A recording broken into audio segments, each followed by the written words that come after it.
Hey guys, welcome back to another Vanguard video. Today we're going to be talking about the brand new DressUp Siana as well as the Feltyrosa cards. So I don't actually think there's too much to say for these new versions, but every time I say that I end up talking too much. So first up we have Gorgon Gift Siana, so DressUp. It is regarded as a specific card, but do note that the auto Vanguard circle skill spoiler does specify original name, so you do have to reride the original. So auto when placed by riding from Gorgon Siana, there's a grade 1 that does this. So you can kind of think of it as being very similar to Imigrar and Michu, where you have a specific grade 1 that shoves the soul and then you ride the new grade 3. You look at the top 5 cards of your deck, you choose up to one card from among them, reveal it, call to rear guard circle if it's a normal unit without sentinel, or put it into your hand if it's a blitz order and shuffle your deck. So very interesting restrictions there, and because of the or clause, by the way, not specifying the sentinel part, you can add Elementaria Sanctitude because that is a blitz order. It's part of the second part of the skill separated by the comma and or. But, a really funny restriction that you can't call a normal unit, but Striga and everything else still can, and you can of course Yuika bounce that back to hand. But the point is that every time you're riding the new Siana, you're getting either a free blitz order or a free rear on your board, which is quite strong.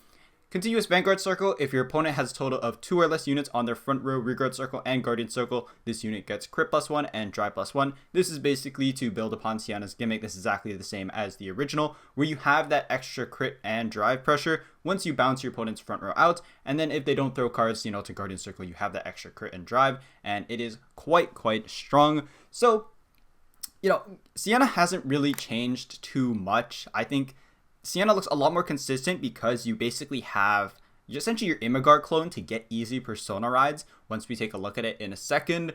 And of course you get another blitz order, or essentially more defense every turn, and there is a new generic blitz order in this set that essentially acts as a basically power creep symphony that does also act as a 20k shield for easier condition.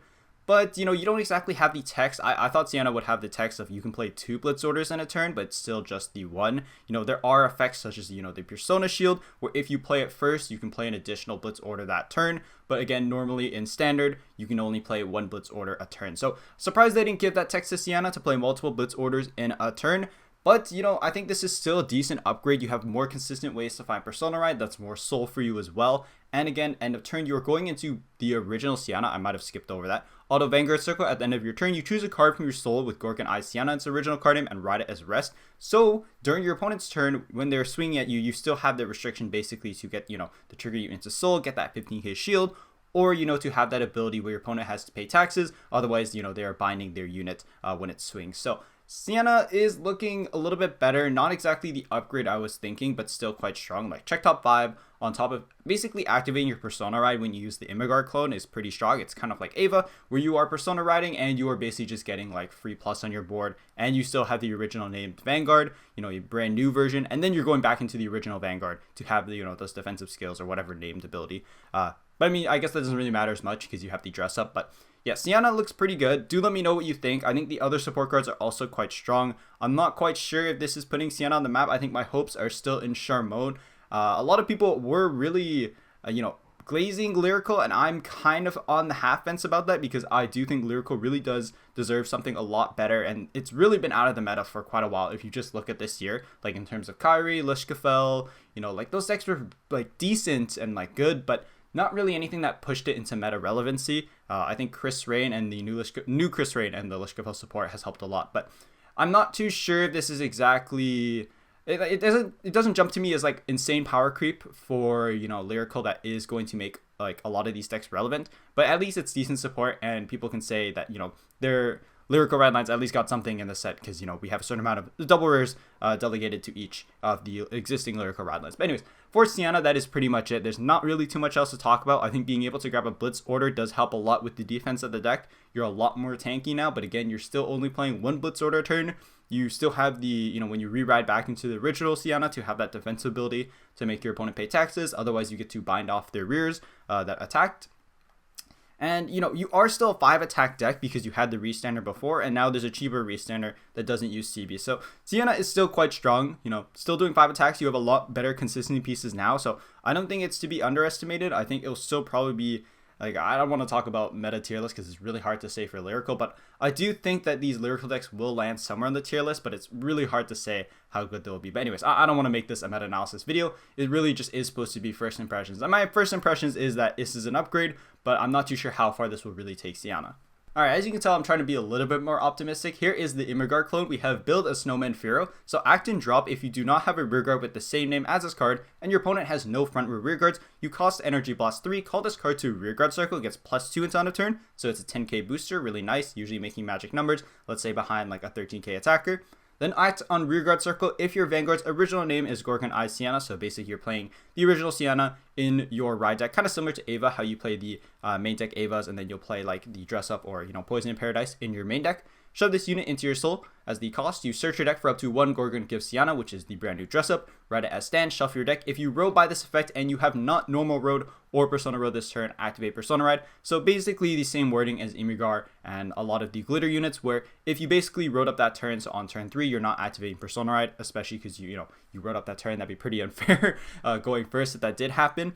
And then if you didn't activate persona ride, you don't get the double persona ride. So very just easy consistency piece, and of course because it's got the act and drop, it's really easy to also just have this be an early game card. I guess a little bit less easier than Imigrar, because Imigrar just like E3 called himself +2. This actually has a condition like your opponent needs to have no rears in the front row, which is kind of easy, especially when you go, second and your opponent doesn't really need it. So it's a little bit more of an aggro piece. So for example, if your opponent goes first, they commit no front row rears, you can go second, ditch this, and then, E3, like boom, just call this out just like that. Easiest condition, it's not really tied to anything. So easy grade 1 to rush with is always good in standard, and it's also easy pitch fodder as well. And of course, because it's in drop, and right now in standard, we actually never got Amelia. For those who don't know, we never got Amelia, the VS Po collab from JP to bind from drop. So there's actually nothing in standard, and they've been very careful about this. If you have been following standard for a long time, that does interact with drop.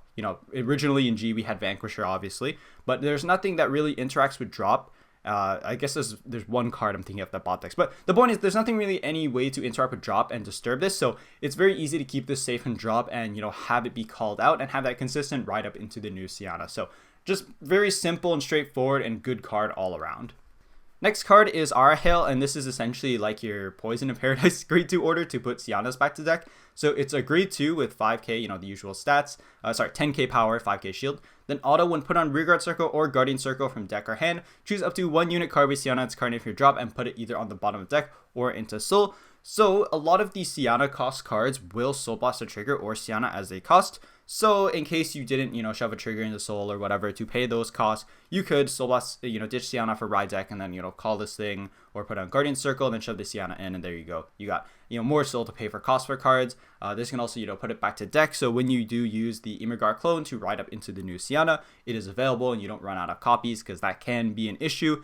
So, Poison in Paradise has really easy ways to soul blast out the Poison in Paradise Eva and put it back to deck. With Siana, there are like lyrical generics that do bot deck, but it's likely that you won't really have to play this unless you are really scared of running out of the 4 Sianas, because I think Siana's deck space is kind of tight at this point. Like, you probably still want lyrical generics. Not 100% sure what the list will look like now, but usually you still have the normal package of Order, Strega, Yuika, usual stuff, because but Siana got like a really good card also that we're going to look at in a second. So yeah, basically I'm just explaining the point of this card is to put your Sianas back to deck in order to, ride them back off the grade 1, or, just to get more soul to pay costs for your other cards.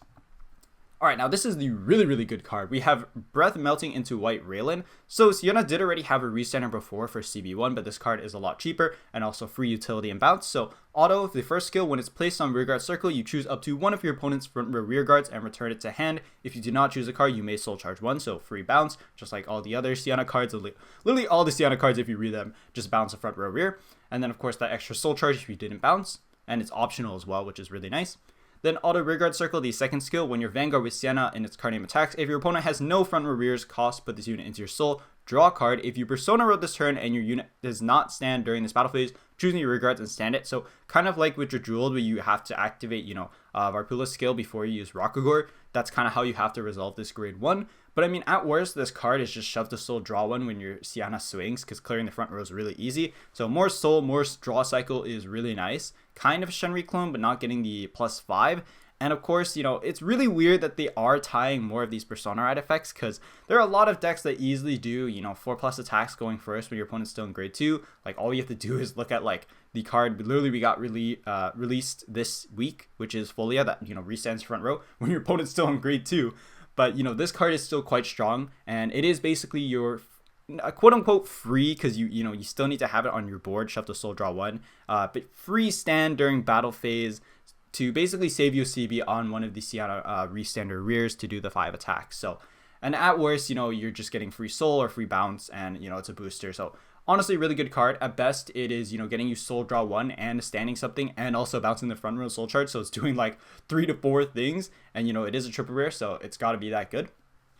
And, you know, at worst, it's just shove to soul draw 1, cycle to draw more shield or pieces, whatever you need to basically live and, you know, play out your game plan. So quite good cards, I would say, for Siana. I'm just a little bit unsure. I haven't really talked to many players about it. Like, I kind of wanted to give more of a fresh first impression, like being less biased about this reveal. So, you know, I think Siana does look really good. I'm not sure how it really fits in the meta, because none of these cards are really changing Siana's numbers, so the pressure really isn't as strong. I think if anything, it just makes the grind game really strong, which is where Siana might shine a little bit more, where you kind of just stall your opponent out for resources, which is probably more realistic. But, you know, maybe I'm just thinking of like my preferred play style of how I would play the deck, so maybe that's just speculation on my part. But I do think Siana overall looks like quite the good upgrades. They got, you know, basically the Michu clone to get into their grade 3. They got like basically free early game off that as well, and this card is amazing. You're definitely going to be playing a few copies of this,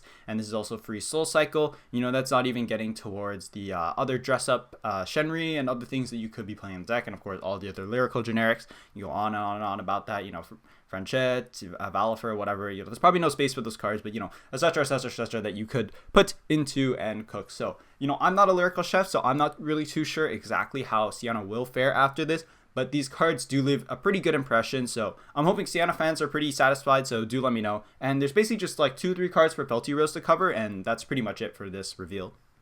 Alright, so we have Gospel of the Frozen Knight, Haidemary. Now, this card's got a lot of text, but it is quite a good card for Feltyrosa. So, continuous if you have Vanguard with Feltyrosa in its card name. This card gets all the following. I'm just too used to calling it Feltyrosa. Auto, when placed on rearguard circle during your main phase, you cost counterblast 1. You look at the top 5 cards of your deck, choose up to 1 card with grade less than or equal to your Vanguard from among them, call to rearguard circle, shuffle your deck, so just free call basically for C being 1. If your Vanguard is grade 3 or greater, this unit gets auto rear circle. When this unit attacks, it gets plus 5k until end of battle. At the end of the battle, put it on the bottom deck until end of turn. So basically just extra buff, you know, when your opponent is on grade 3. So if you want second, essentially, if you want first, it's just not getting the second line attacks, but you're still building a board pretty easily. And then continuous and drop, if your Vanguard is grade 3 or greater, trigger units revealed for your dry check get the additional text of if you do not have a Gospel, basically the same name card, on your rear circle, you can choose a Gospel of the Frozen Knight Haidemary from your drop and call it to an open rear circle as an additional trigger effect. So you basically guarantee, if you somehow got unlucky enough to not flip any ghosts or stack them, to basically just get out an extra attacker to guarantee your 5 attacks for Feltyrosa's call effect, because you'll hit the 1, it'll call, and then if you do somehow flip 2 other triggers and no ghost, then this will also come out as well. So basically just guaranteeing Feltyrosa's 5 attacks, which is pretty good. So, you know, this card isn't doing a lot of draw power, which maybe the deck needs more of, but that's what the grade 1 is for, that we're going to take a look at in a second. But I mean, CB1 to build board, extra power, botting itself is really good, and if you do see extra copies of it, you can just ditch it, and it will basically be a consistency piece for hitting those 5 attacks. Alright, now we have Sweet and Delightful Arabesque Agate. So auto when placed on rearguard circle, if you have a grade 3 or greater Vanguard with Feltyrosa in its card name, it gets plus 5k power until end of turn. Then the second skill is auto back row rearguard circle once per turn. At the end of the battle that this unit boosted, if you have a grade 3 or greater Vanguard with Feltyrosa in its card name, you put another rare in the same column as this unit on the bottom of your deck. Sand this unit, and if your soul has a grade 3 card with Feltyrosa, then you can pay the cost of energyblast 3 to draw 1. So you're clearing out your front row for Feltyrosa's skill, and you're also drawing 1 and restanding your booster, and it's also a 13k booster, so like, this card is just amazing for the deck. I'm sure when Feltyrosa fans like read this card, they were like, what? This card's so good. Like, there were back row restands before, but this card is just really a better version of that. Like, it's a 13k booster that's restanding. It's also drawing you 1, and it's also clearing your front row as well, because it was going to be bot decked anyways. So if you want that extra ghost in deck, you could like Yeah, I mean, I was gonna say you could resolve that first, but then you wouldn't be able to pay the cost. So technically you can't, but you know, it was gonna get bot decked anyways by its own end of battle skill. So essentially you would just resolve this first before the other end of battle that would bot deck. So you can pay the cost of putting another rear in the same column in order to stand itself. Then Feltyrosa skill, you'll call out a unit a ghost in front of it, and then bing bang bong, you got a really nice column. So I think Feltyrosa is looking a bit stronger. I'm not sure if this is exactly what the deck needed, because again, I don't really play Lyrical, honestly. I just know what I know from talking to other people that do play these decks. I think overall these cards do look really strong for the deck. Like, they're just more consistency pieces, and this specifically, whether going first or second, is just really good. I guess the on place is only until end of turn, so it's not like a continuous. It'll only be a 13k booster essentially for the turn. Excuse me. It'll only be a 13k booster essentially for the turn that you played it. But it's still quite strong in the sense that, like, it's a very simple card, but it's doing a lot. 13k booster restanding twice is a lot of value for your push turns. And, you know, being able to have energy outlet to just draw one is really nice, because really, I don't think you have much room for generics, because you need a lot of ghost names in Feltyrosa. I could be wrong, though. Maybe there's still space for Prescia, but I doubt it after these cards. But, okay, that pretty much does it. There's one more card to go over. The last card is Overnight Confetti Doris, so auto rearguard circle when this unit attacks. You cost soul boss one card with Feltyrosa in its card name. Check top 5, choose up to one card with Feltyrosa in its card name, reveal it, put into your hand, shuffle your deck. Reveal the card, choose a card from your hand, put it into your soul. At the end of battle, put this unit on bottom of the deck. Basically more soul outlet to, you know, get your Feltyrosas out, find the new ones, because you are going to shove the original one. Or, and, you know, actually, I don't think it has to be the original one. I might be wrong on that. You just have to shove in basically a Feltyrosa named to get the additional effect for the dress up one. But yeah, that pretty much does it for the Lyrical reveals. We still have, I believe, 2 weeks left. I might be wrong on that. Alright, so that pretty much does it. Next week is Alk and Miratoa, so War Crime card and Alk encounter, which is pretty cool. So we will see what those cards have to offer. I'm assuming as an encounter it will be good, but you know, looking at the past Lyrical encounters we've had, that pattern definitely does not hold true.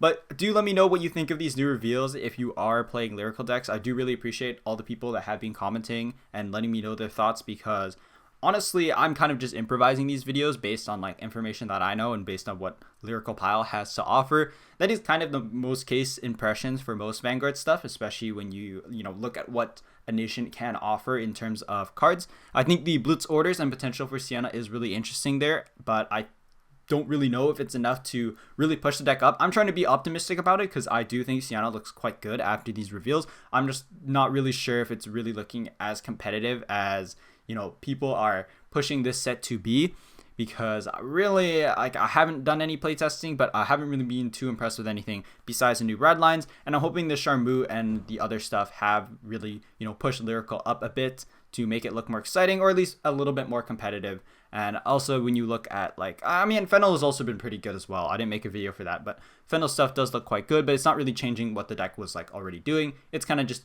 doing what the deck was doing before, but a little bit better. But yeah, thank you guys so much for watching. Do let me know again what you think of these Lyrical reveals, and I'll hopefully see you in another video, maybe a video tomorrow for set 10 release. I'll see. Maybe I'll just like improvise something